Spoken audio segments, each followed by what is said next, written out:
तो friends finally जियो financial service का quarter 1 का रिजल्ट आ गया है और बहुत सारे वीडियोस में मैंने देखा है कि यहाँ पर इन्वेस्टर्स को बर्बाद होते हुए बता रहे हैं, लेकिन हकीकत क्या है उसे देख लेते हैं। वो हमें दिखाई दे देगा लेटर के अंदर में। उसके बाद हम चार्ट पैटर्न पे चलेंगे और इंपॉर्टेंट सपोर्ट रेसिस्टेंस की बात करेंगे।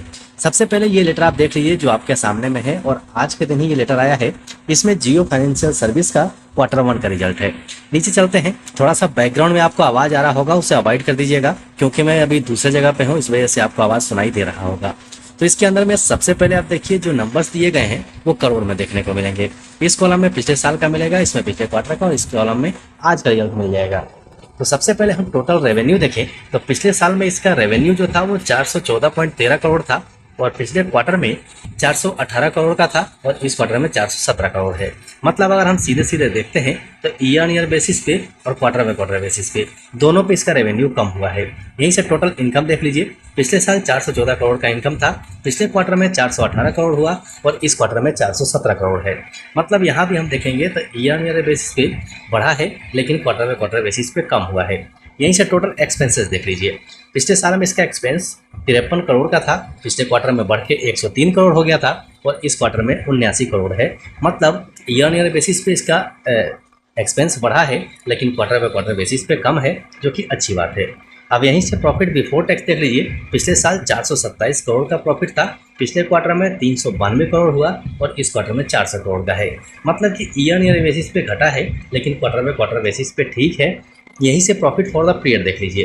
पिछले साल 331 करोड़ का था, पिछले क्वार्टर में 310 करोड़ हुआ और इस क्वार्टर में 312 करोड़ है। मतलब ईयर ईयर बेसिस पे देखेंगे इसका प्रॉफिट घटा है लेकिन क्वार्टर बाय क्वार्टर बेसिस पे बढ़ा है। अब यहीं से हम नीचे चलते हैं और इसका पी रेशियो देख लेते हैं। पिछले साल में इसका पी 0.52 का था, पिछले क्वार्टर में 0.49 हुआ और इस क्वार्टर में भी 0.49 ही है। मतलब कि रिजल्ट अगर आप ईयर ऑन ईयर बेसिस पे देखेंगे तो गिरावट जरूर है लेकिन क्वार्टर बाय क्वार्टर बेसिस पे इतना खराब तो नहीं है। जो वीडियो में मैं थंबनेल देख रहा हूँ लोगों का, उसके हिसाब से इतनी बड़ी कोई इम्पैक्ट नहीं पड़नी चाहिए, लेकिन चार्ट पैटर्न पे पता चलेगा कि हमें क्या मूवमेंट मिल सकती है। सो फ्रेंड्स फाइनली आपके सामने जियो फाइनेंशियल सर्विस का 1 डे चार्ट है और 1 डे चार्ट पे आप देखेंगे तो स्टॉक जो है एक जगह पे कंसोलिडेट हो रहा था। मतलब यहाँ पर हम कुछ मार्किंग्स ओपन कर दें तो आप सीधे सीधे देखेंगे तो यहाँ पर आपको एक ट्रेंड लाइन दिखाई देगी, जो ट्रेंड लाइन के हिसाब से स्टॉक चल रहा था और अप ट्रेंड बना हुआ था। लेकिन इस लेवल पे जाने के बाद मतलब 394 के लेवल को छूने के बाद स्टॉक के अंदर में अच्छी खासी प्रॉफिट बुकिंग आई और स्टॉक एक जगह पे आगे रुका हुआ है। तब इसमें हो क्या सकता है, जो ईयर ऑन ईयर बेसिस पे रिजल्ट देख के चलेंगे वो यहाँ से प्रॉफिट बुक करेंगे और जो लोग लॉन्ग टर्म के लिए हैं वो इसका फायदा उठाएंगे और यहाँ से ऊपर जाने की कोशिश करेंगे।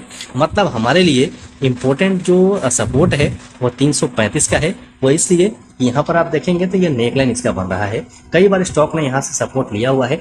ये लेवल अगर टूट जाता है और स्टॉक नीचे क्लोजिंग दे जाता है तो ये हमारे लिए बुरी बात होगी, यहाँ से स्टॉक में गिरावट हो सकती है।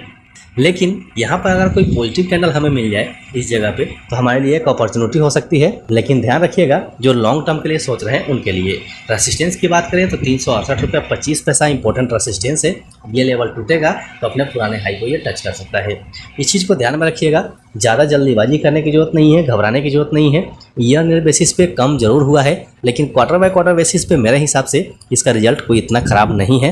हाँ, कंसोलिडेशन प्रॉफिट बुकिंग देखने को मिल सकती है लेकिन घबराने की जरूरत नहीं है। सो आशा है ये सारी चीज़ें आपको समझ में आ गई होंगी। और एक इम्पोर्टेंट चीज़ और मैं आपको इसी वीडियो को मैं दिखा देना चाहता हूँ जिससे आपको पता चलेगा कि हमारा जो टेलीग्राम चैनल है वो कितना इंपॉर्टेंट है। सो फ्रेंड्स फाइनली हमारा टेलीग्राम चैनल आपके सामने में है जो कि ऑफिशियल चैनल है। और ध्यान रखिएगा कि अभी 1100 प्लस हमारे पास केवल सब्सक्राइबर्स हैं। हमारे नाम से 2 फेक चैनल चल रहे हैं जिसमें 4000 और 2000 सब्सक्राइबर हैं, तो उससे दूर रहिएगा। लिंक पे जाके क्लिक कीजिएगा जो डिस्क्रिप्शन बॉक्स में दिया हुआ है। बाकी फालतू के लफड़े में मत फंसिएगा। हमारे चैनल पर 1 रुपया भी किसी को चार्ज नहीं किया जाता है और यहाँ पर आपको बहुत सारी जानकारियाँ मिल जाती हैं। सो यहाँ पर आप देख सकते हैं कि आज के दिन ही हमने एक पोल किया था, जिस पोल के अंदर में ये पता चलता है कि 72% लोगों का कहना ये है कि उनका लॉस कम हो गया है और काफ़ी कुछ सीख रहे हैं। 17% लोग कहते हैं कि यहाँ पर हमारा लॉस खत्म हो चुका है और अब प्रॉफिट में हम चल रहे हैं। साथ में स्टॉक से फैमिली का बहुत ज़्यादा सपोर्ट मिल रहा है। और 11% लोग ऐसे हैं जो ये कहते हैं कि कुछ भी समझ में नहीं आ रहा है, जो बिल्कुल नए होंगे। धीरे धीरे आपको समझ में आ जाएगा। हर एक्टिविटी के ऊपर में थोड़ा सा नज़र रखिए, धीरे धीरे सब कुछ सीख जाएंगे।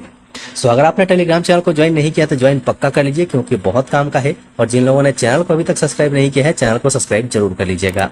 सो अभी के लिए वीडियो में इतना ही, फिर मिलते हैं दूसरे वीडियो में।